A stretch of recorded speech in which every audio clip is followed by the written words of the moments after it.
وحبناها جودجا كوميلغاركا ee doorashooyinka Puntland oo la magacaabay 17 August 2019 waa 9 xubnood oo lagu soo xulay aqoon iyo way aragnimo laba maalmood kadib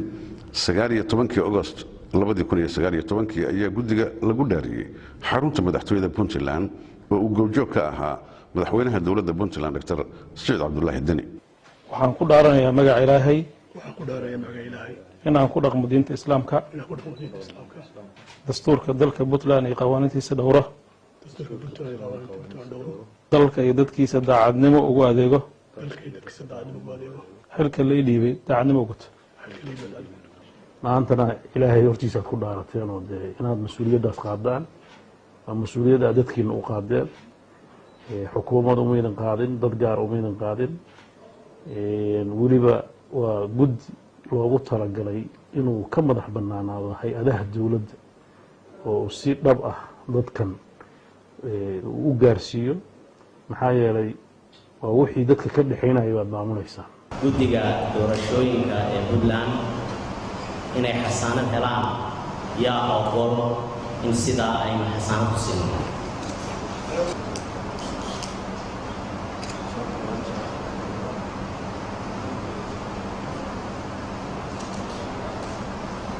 مدنيات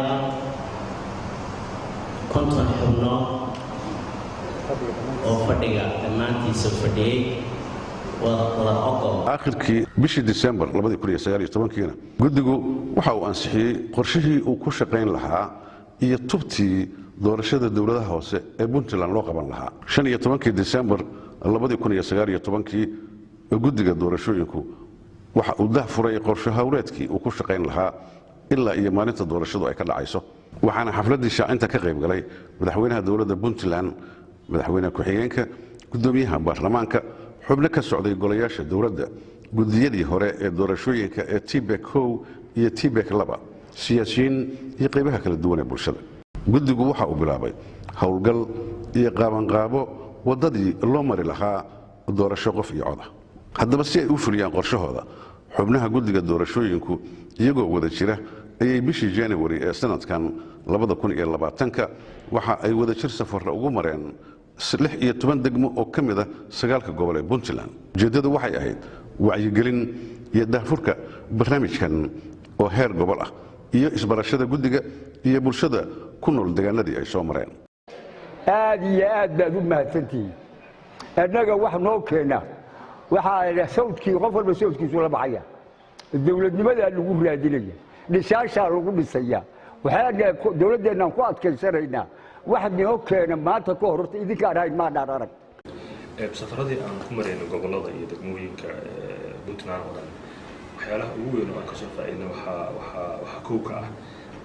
dadku sida ay ugu bisil yihiin una rabaan in laga guuro hanaankii hore oo wax qaybsiga beelaha ku salaysnaa runtii waagi hore Puntland asaasayba aan loogu talagelin inuu sii socdo laakiin haddana dadka hadda aan muddo inuu soo karayo oo dulmi badan laga tirsanayo oo tayada maaragtay hay'adaha dawladda iyo isla xisaabtanka iyo maamul wanaagga iyo meeshii la aado oo adeeg bixintu ka sii mid tahay waxaad moodaa inuu caqabad ku yahay barnaamijkan oo aysan suurtagal ahayn in lagu sii socdaayo in dadku ay ka fili karayaan wax ka duwan wixii hore inuu uga soo baxo marka waxaan is leeyahay waqtigii